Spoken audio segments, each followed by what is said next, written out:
പ്രിയമക്കളെ, കത്ത് പിടിച്ചതിൻ്റെ പേരിൽ വരുമാന മാർഗങ്ങൾ നഷ്ടപ്പെട്ടവരുണ്ട്. അതായത് അഗ്നി ബാധയുണ്ട്, അതിൻ്റെ പേരിൽ ഫാക്ടറിയോ വീടോ സ്ഥലമോ പീടികയോ കെട്ടിടമോ അല്ലെങ്കിൽ ജോലി ചെയ്യുന്ന ഇടമോ നഷ്ടപ്പെട്ടതിൻ്റെ പേരിൽ സാമ്പത്തികമായ ദാരിദ്ര്യം അനുഭവിക്കുന്നവരെ കർത്താവ് പ്രത്യേകം ആശീർവദിക്കുകയും അവിടെ വിഷയങ്ങളുടെ മേലെ കർത്താവിൻ്റെ വലിയ തീരുമാനം സാക്ഷ്യം പറയാൻ പറ്റുന്ന രീതിയിലേക്ക് കർത്താവ് നിങ്ങളെ അനുഗ്രഹിച്ചുകൊണ്ടിരിക്കണം. ഹല്ലേലൂയ.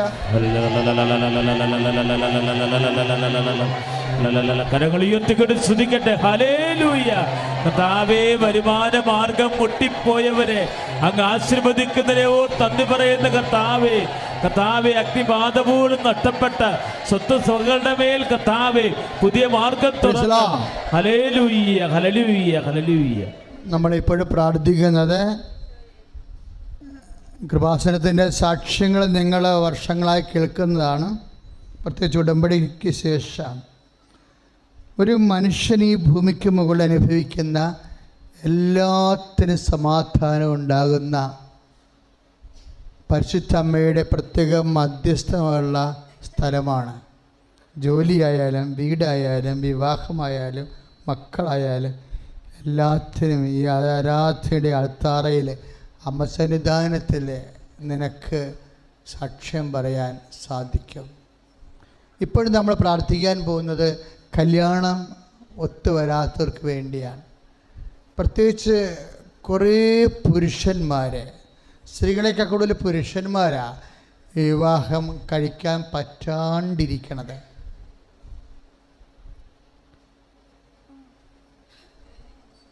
അവർ ഭയങ്കര സങ്കടവും മനസ്സിൽ അനുഭവിക്കുന്നവരാണ്. പക്ഷേ ഇതൊരു വിഷയമായിട്ട് അവതരിപ്പിക്കാനോ ഒന്നും പറ്റണമില്ല. അവന് മക്കളില്ലാത്തവരെ,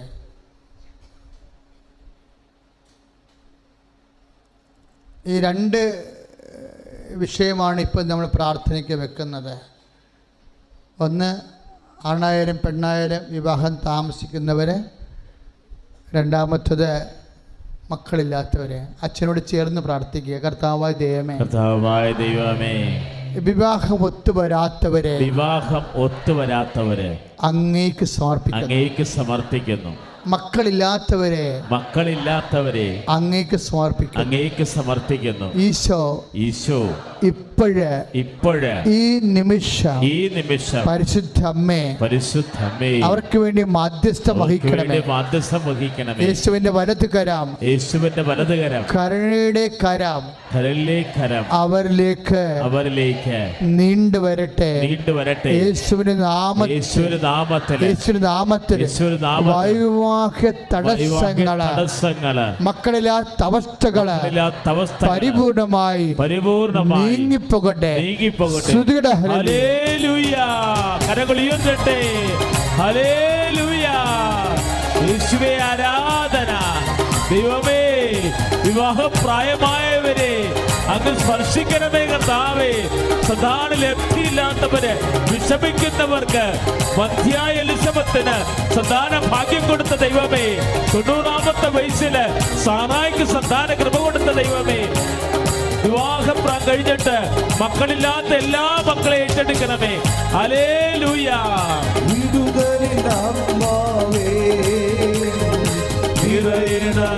ചേർന്ന് പാടാം. അഭിഷേകമായി വളരണമേ, വിടുതലിനാത്മാവേ നിറയണമേ, അഭിഷേകമായി വളരണമേ. പരിശുദ്ധ പരമദിവ്യകാരുണ്യവും ആരാധനയും സ്തുതിയും പുകഴ്ചയും ഉണ്ടായിരിക്കട്ടെ. മക്കളെ, പരീക്ഷകൾ ഇപ്പം നമ്മുടെ കുഞ്ഞുങ്ങൾക്ക് ബോർഡ് എക്സാം ആരംഭിക്കുകയാണ്. അതുപോലെ തന്നെ പ്ലസ് ടുക്കാർ, ഡിഗ്രിക്കാർ ഏതാണ്ട് മെയ് മാസം വരെ ഇനി പരീക്ഷ നടക്കാൻ പോവുകയാണ്. എല്ലാ പരീക്ഷക്കാരും ഈ സമയത്ത് പരിശുദ്ധ അമ്മ വഴി ഈശോയ്ക്ക് ഏൽപ്പിക്കണം. എങ്ങനെയെങ്കിലും പാസ്സായിട്ട് കാര്യമില്ല. ആരുടെ കാലും പിടിക്കാത്ത രീതിയിൽ ജീവിക്കാനുള്ള മാർക്ക് തരണം. ആരുടെയും കാല് പിടിക്കാത്ത രീതിയിൽ ജീവിക്കാനുള്ള മാർക്ക് തരാൻ വേണ്ടി പ്രാർത്ഥിക്കും. പലതും നിങ്ങൾക്കറിയാം, കൃപാസനത്തിലെ വിഷയങ്ങൾ not by merit but by ഗ്രേസാണ്. കർത്താവിൻ്റെ വചനം പോലെ നിൻ്റെ കഴിവിനേക്കാളുപരി ദൈവത്തിൻ്റെ കൃപ കൊണ്ടാണ്. അതാണ് ഇന്ന് 9:16 കണ്ടത്, റോമ.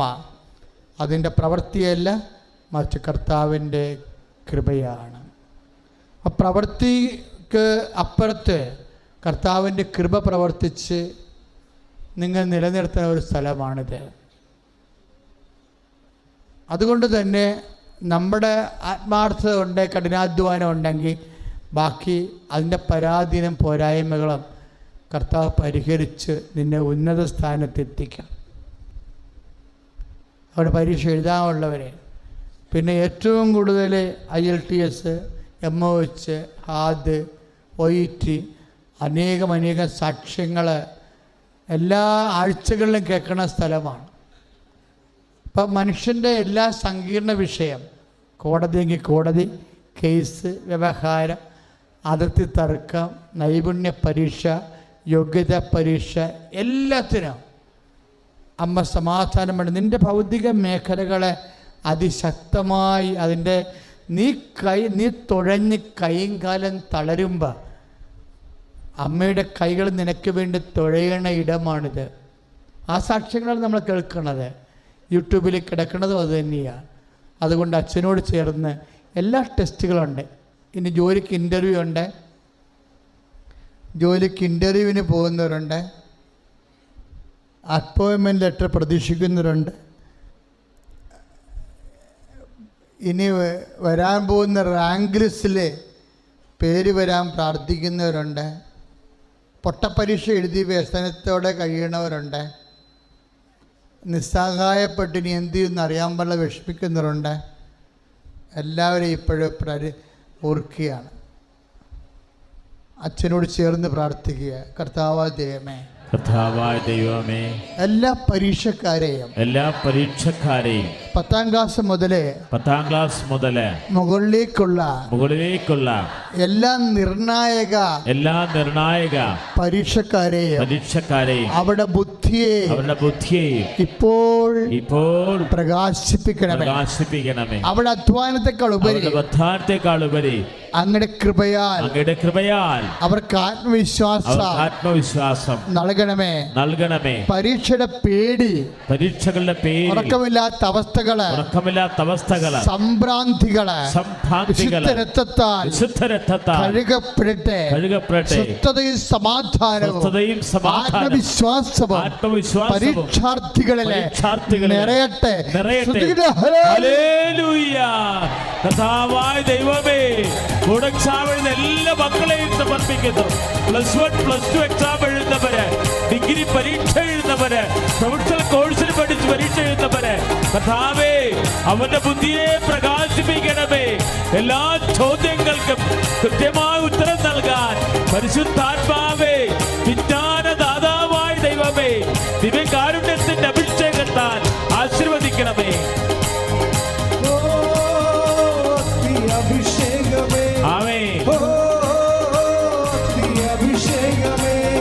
കരങ്ങൾ വീശിക്കൊണ്ട്, കൈകൾ വീശി ഏറ്റുപാടാം.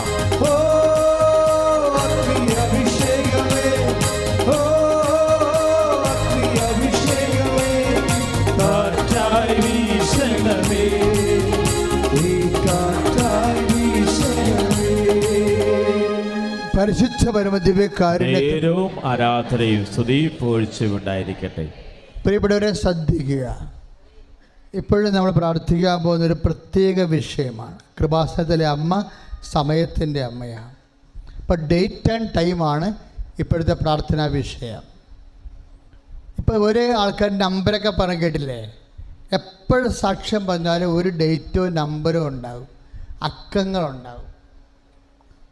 അപ്പോൾ ഇങ്ങനെയുള്ള അക്കങ്ങളിപ്പോൾ ഓർക്കേണ്ടതാണ് നിങ്ങൾ. ഡേറ്റ് ഇപ്പോൾ നിങ്ങളുടെ കേസിൻ്റെ ഡേറ്റ് ആകാം, അല്ലെങ്കിൽ വാദം തുടങ്ങുന്ന ഡേറ്റ് ആകാം. ആ ഡേറ്റ് ഇപ്പോൾ ഓർക്കണം. ഇനി നിങ്ങൾക്ക് ഇൻ്റർവ്യൂ ഉണ്ടാകും. ആ ഡേറ്റ്, ഇൻ്റർവ്യൂവിൻ്റെ ഡേറ്റ് ഉണ്ടാകും. അതിപ്പോൾ നിങ്ങൾ ഓർക്കണം. പരീക്ഷയുടെ ഡേറ്റ് ഇപ്പോൾ ഓർക്കണം. സ്ഥലം, അളവ് ഓർക്കണം, ഡേറ്റ് ഓർക്കണം. പ്രമാണം ചെയ്യാനുള്ള ഡേറ്റ് ഓർക്കണം.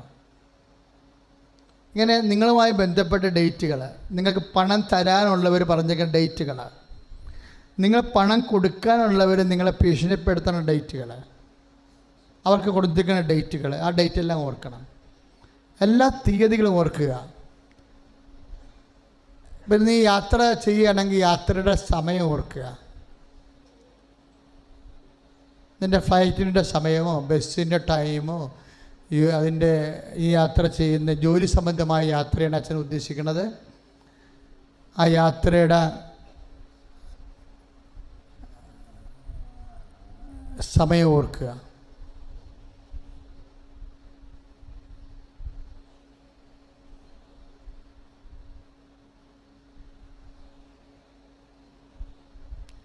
അച്ഛനോട് ചേർന്ന് പ്രാർത്ഥിക്കുക. കർത്താവായ ദൈവമേ, അങ്ങയുടെ മക്കള് അങ്ങ് ജീവിക്കാൻ വേണ്ടി ഈ ഭൂമിയിൽ നൽകിയ സമയത്തിന് അവരുടെ ജീവിതത്തെ സ്വാധീനിക്കുന്ന പ്രത്യേക സമയത്തെ ഇപ്പോൾ ഞങ്ങള് അങ്ങയുടെ തിരുസന്നിധി സമർപ്പിച്ച സമയത്ത് അങ്ങയുടെ സാന്നിധ്യം കൊണ്ട് സൗഖ്യം കൊണ്ട്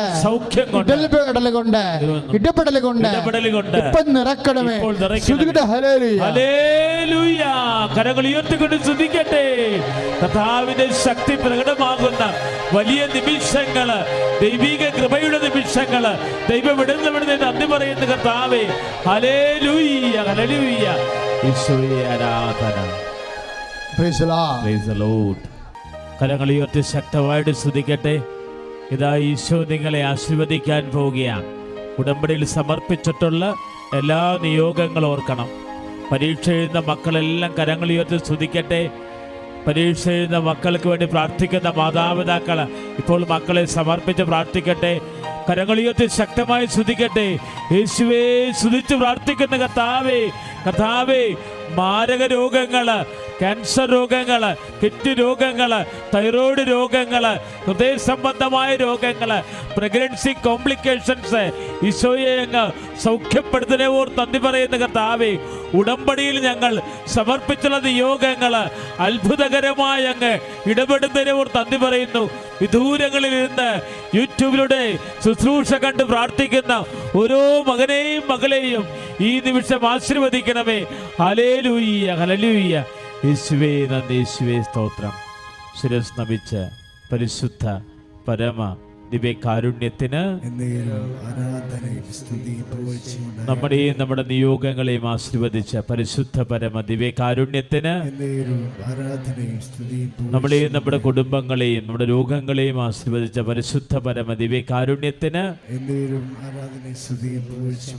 വിശുദ്ധമായ നാമം വാഴ്ത്തപ്പെടുമാറാകട്ടെ. എൻ്റെ പേര് ജീന. ഞാൻ വരുന്നത് പത്തനംതിട്ട ജില്ലയിൽ നിന്നാണ്. ഞാനിവിടെ ആദ്യമായിട്ട് ഉടമ്പടി എടുക്കുന്നത് 2024 ഏപ്രിൽ മാസം 27-ാം തീയതിയാണ്. മമ്മി ഉടമ്പടിയിലായിരുന്നു. മമ്മിയുടെ ഉടമ്പടിയിൽ ഞാൻ പ്രാർത്ഥിക്കുകയൊക്കെ ചെയ്യുന്നുണ്ടായിരുന്നു. പക്ഷെ ഞാൻ സ്വന്തമായിട്ട് ഉടമ്പടി എടുത്തത് ആ ഡേറ്റിലാണ്. എൻ്റെ ഉടമ്പടി നിയോഗങ്ങളിൽ ദൈവം സാധിച്ചു തന്ന കാര്യങ്ങളും ദൈവം തന്ന വലിയ അനുഗ്രഹങ്ങളും പറയാനാണ് ഞാൻ നിങ്ങളുടെ മുമ്പിൽ നിൽക്കുന്നത്. ആദ്യം തന്നെ മാതാവിനും ഈശോയ്ക്കും 1000 നന്ദി പറഞ്ഞുകൊള്ളുന്നു. ആദ്യമായിട്ട് ഞാൻ OET എക്സാം എഴുതിയൊരു വ്യക്തിയായിരുന്നു. ഫസ്റ്റ് അറ്റംപ്റ്റിൽ തന്നെ ഞാൻ അത് ഫെയിലായി.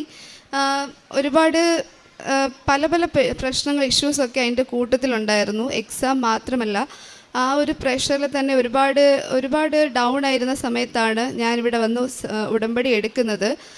ഉടമ്പടി എടുത്തതിന് ശേഷം ഇവിടെ പള്ളിയിൽ വന്നിരുന്ന് മാതാവിൻ്റെ അടുത്ത് ഒരു ഡേറ്റ് ചോദിച്ചിട്ടാണ് ഞാൻ അടുത്ത എക്സാം ഡേറ്റ് എടുക്കുന്നത് തന്നെ.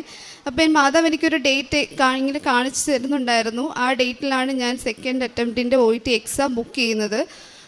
ഞാൻ ഗുജറാത്തിൽ വർക്ക് ചെയ്തുകൊണ്ടിരിക്കുന്ന സമയത്താണ് ഇവിടെ വരുന്നതും ഉടമ്പടി എടുക്കുന്നതും ഒക്കെ തന്നെ. തിരിച്ച് ഗുജറാത്തിൽ പോയി.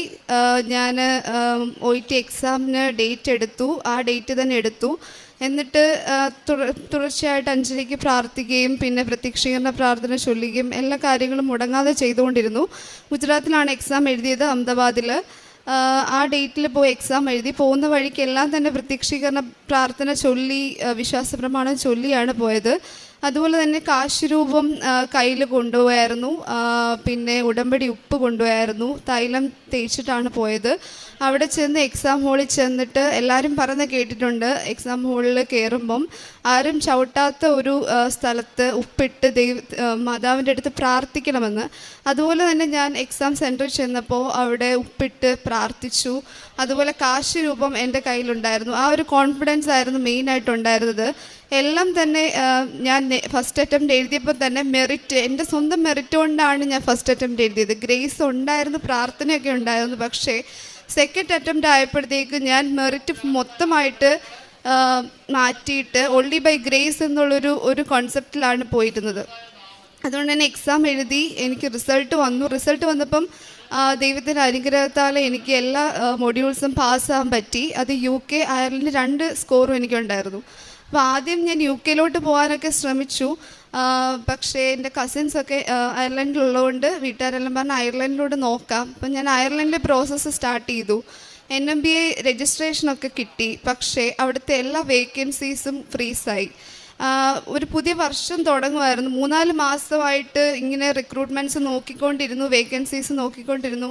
പക്ഷേ ഒന്നും തന്നെ കിട്ടുന്നില്ല. അവർ പറഞ്ഞു അവിടുത്തെ ക്രൈറ്റീരിയാസ് മൊത്തം ചേഞ്ചായി, ഇനി എന്തെങ്കിലും ഉണ്ടെങ്കിൽ അറിയിക്കാം. അങ്ങനെ കുറേയേറെ ഏജൻസിയുടെ അടുത്ത് ഇങ്ങനെ നമ്മുടെ CV അയച്ചു കൊടുത്തു. പക്ഷേ എവിടെ നിന്നും ഒരു റെസ്പോൺസ് പോസിറ്റീവായിട്ട് കിട്ടിയില്ല. അങ്ങനെ ഇരിക്കുകയാണ് ഞാൻ ഓർത്ത് എനിക്ക് UK സ്കോർ ഉണ്ടല്ലോ. അപ്പം ഞാൻ UK സ്കോർ വെച്ചിട്ട് UK തന്നെ നോക്കാമെന്ന് വിചാരിച്ചു. ദൈവത്തിൻ്റെ ആലോചന തേടി. അപ്പോൾ UK നോക്കി അതുപോലെ തന്നെ സെയിം പ്രശ്നമായിരുന്നു അവിടെ. റിക്രൂട്ട്മെൻറ്റ്സ് ഒന്നും തന്നെ നടക്കുന്നില്ല. വേക്കൻസീസ് ഒരു ഹോസ്പിറ്റലിലും ഇല്ല. അങ്ങനെ ഒരു പ്രത്യേകതരം അവസ്ഥയിലൂടെ കടന്നു പോയപ്പോൾ ഞാൻ മാതാവിൻ്റെ അടുത്ത് പ്രത്യേകം പ്രാർത്ഥിച്ചു. എൻ്റെ ഒരു നിയോഗമായിരുന്നു എനിക്ക് വിദേശത്ത് ജോലി എന്നുള്ളത്, അത് NHS ജോലി എന്നുള്ളത്.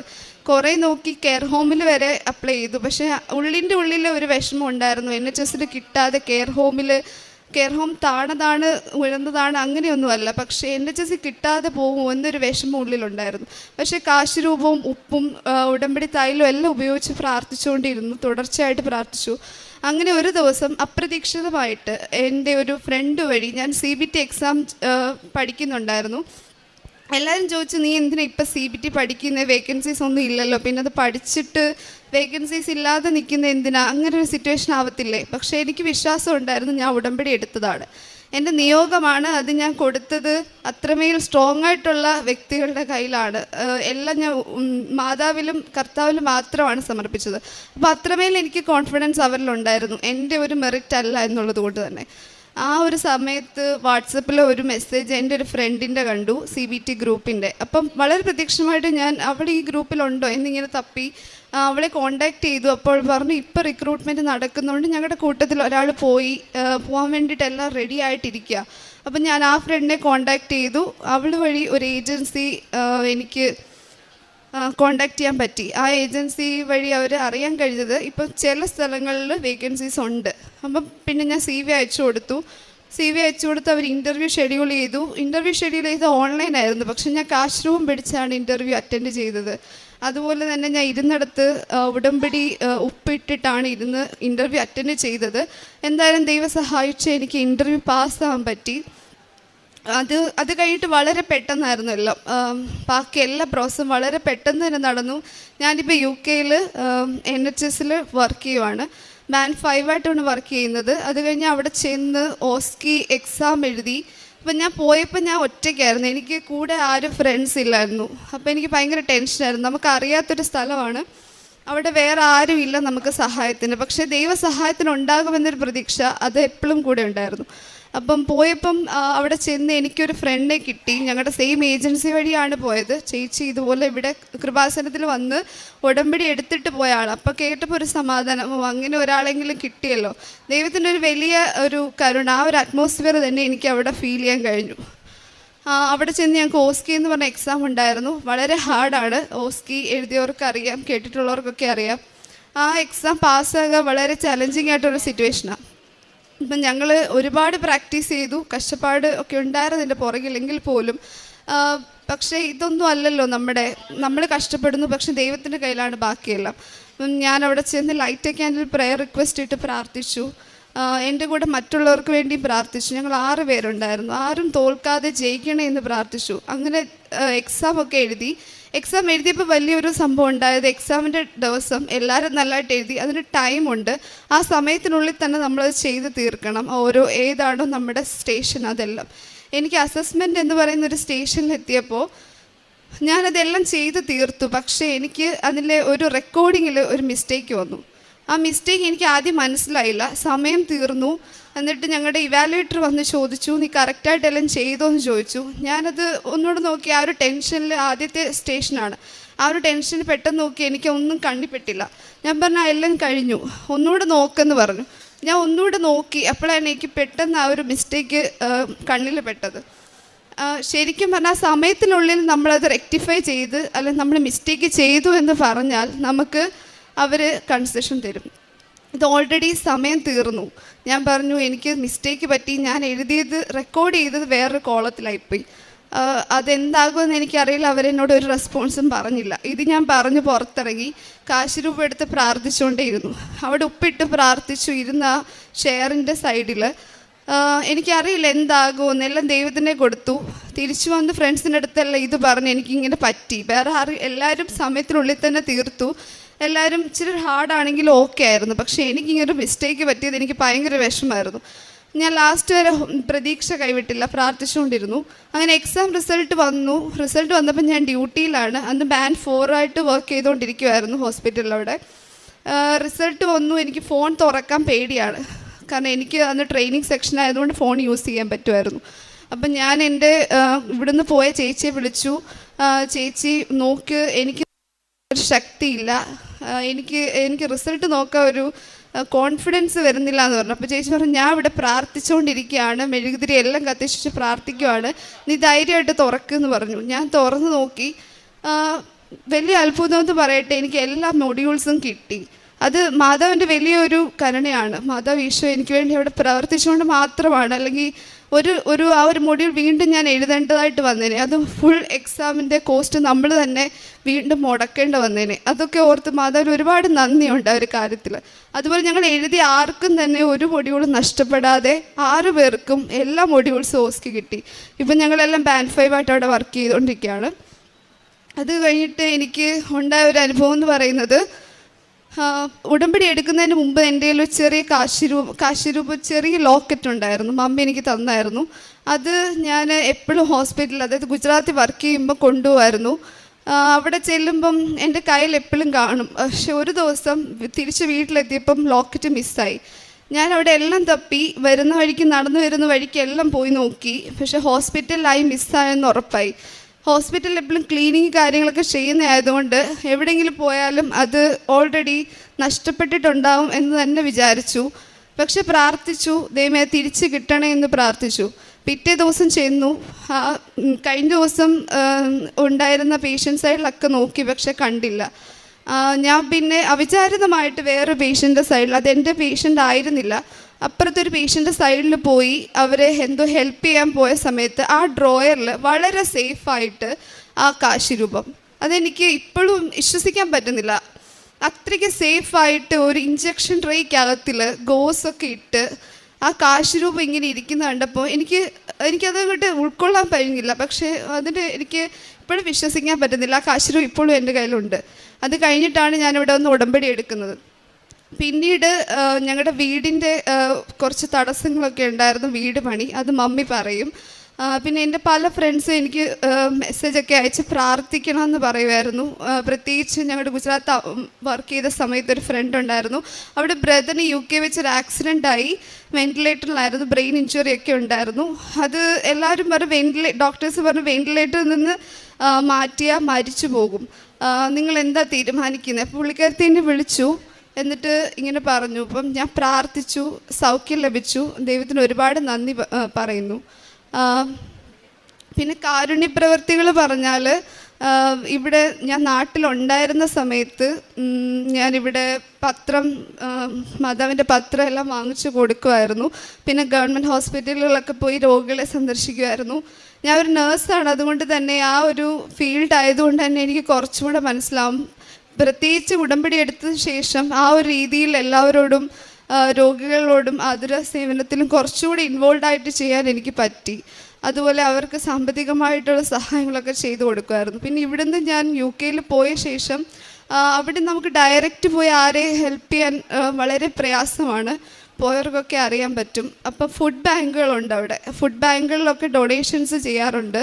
പിന്നെ അതുപോലെ അവിടെ ചെന്ന് കഴിഞ്ഞിട്ടും നാട്ടിൽ പലരും മെഡിക്കൽ എയ്ഡ്സ് ഒക്കെ പറയുമ്പം ഇങ്ങനെ ആരോഗ്യ പ്രശ്നങ്ങളൊക്കെ ആയിട്ട് പൈസയൊക്കെ അയച്ചു കൊടുക്കാറുണ്ട്. അങ്ങനെ സാമ്പത്തികമായിട്ട് എന്നെക്കൊണ്ടാവുന്ന ചെറിയ സഹായങ്ങൾ ഞാൻ ചെയ്യാറുണ്ട്. അതൊക്കെയാണ് എൻ്റെ പ്രേക്ഷിത പ്രവർത്തനങ്ങൾ. പിന്നെ അതുപോലെ സാക്ഷ്യങ്ങളൊക്കെ ഷെയർ ചെയ്യും. ചൊവ്വാഴ്ച ദിവസത്തെ ഉടമ്പടി പ്രാർത്ഥനകളൊക്കെ ഷെയർ ചെയ്യാറുണ്ട് ഫ്രണ്ട്സിനൊക്കെ. അതുകൊണ്ട് പ്രധാനമായിട്ട് ഞാൻ ചെയ്ത പ്രേക്ഷിത പ്രവർത്തനങ്ങൾ. പിന്നെ ആത്മീക ജീവിതത്തിൽ ഉടമ്പടി എടുത്തതിന് ശേഷം ദൈവത്തിന് വേണ്ടി സമയം കണ്ടെത്താൻ കുറേ ഏറെ കഴിഞ്ഞിട്ടുണ്ട്. നേരത്തെ ഉണ്ടായിരുന്നു, പക്ഷേ ബിസി ആയിട്ടുള്ള ഒരു ജീവിതത്തിൽ ഉടമ്പടി എടുത്തതിന് ശേഷം കൂടുതലായിട്ടിരുന്ന് ദൈവത്തിന് വേണ്ടി സമയം ചെലവഴിക്കാൻ ഉടമ്പടി ഒരു വലിയ അനുഗ്രഹമായിട്ട് തീർന്നു. പിന്നെ ഞങ്ങളുടെ വീടിൻ്റെ കാര്യത്തെപ്പറ്റി മമ്മി പറയും. ദൈവമാതാവിനും തിരുക്കുമാരനും 1000 നന്ദി പറയുകയാണ്. 26 വർഷം കൊണ്ട് ഞങ്ങൾ ഒരു വീടിന് വേണ്ടി പരിശ്രമിച്ചിട്ടും വീടൊരു കാരണവശാലും പണി നടക്കുകയില്ല. വീട് പണിയെല്ലാം ഒരുമാതിരിയൊക്കെ ആയി വരുമ്പോൾ അത് എല്ലാം തടസ്സങ്ങളാണ്. ഞാൻ ഇവിടെ വന്ന് ഉടമ്പടി എടുത്ത് ഇവിടെ വന്ന് പ്രാർത്ഥിച്ചു. ഞാൻ ആദ്യം വീടിന് വേണ്ടിയാണ് നിയോഗം വെച്ചത്, പിന്നെ എൻ്റെ കുഞ്ഞിന് വേണ്ടിയാണ്. ആ നിയോഗം വെച്ച് അധികം താമസിക്കുന്നതിന് മുമ്പ് എൻ്റെ വീടിൻ്റെ പണി തുടങ്ങി. ഞങ്ങൾ ആഗ്രഹിക്കുന്നതിലും ആശിക്കുന്നതിലുപരിയായി നല്ലൊരു വീട് പണിഞ്ഞ് ഞങ്ങളിപ്പോൾ അതിൽ താമസമായി. പിന്നെ രണ്ടാമത് എൻ്റെ കുഞ്ഞിന് വേണ്ടി ഞാൻ വന്ന് ഉടമ്പടി എടുത്ത് പ്രാർത്ഥിച്ചു. അവിടെ എല്ലാ ആവശ്യങ്ങൾക്കും ഒരു തടസ്സങ്ങൾ വരുമ്പോൾ എന്നോട് പറയും, മമ്മി എനിക്ക് വേണ്ടി പ്രാർത്ഥിക്കണമെന്ന് പറയും. അന്നേരമെല്ലാം ഞാൻ ഈ കാശ് രൂപം എടുത്ത് എൻ്റെ കയ്യിൽ വെച്ച് ഞാൻ പ്രാർത്ഥിക്കും. ഈ കാശ് രൂപം എടുത്ത് വെച്ച് പ്രാർത്ഥിക്കുമ്പോൾ എൻ്റെ ദൈവമാതാവ് ഇന്ന് വരെയും ഞാൻ ഈ കാശ് രൂപം എൻ്റെ കൈ വെക്കുമ്പോൾ എൻ്റെ ആഗ്രഹങ്ങളെല്ലാം എനിക്ക് ദൈവം മാതാവും തിരുക്കുമാരനും ഇന്ന് വരെ എനിക്ക് സാധിച്ചു തന്നിട്ടുണ്ട്. തടസ്സങ്ങളെല്ലാം മാറി എനിക്ക് സാധിച്ചു തരും. നാമത്തിൽ അമ്മ മാതാവിനും തിരുക്കുമാരനും 1000 നന്ദി അർപ്പിക്കുന്നു.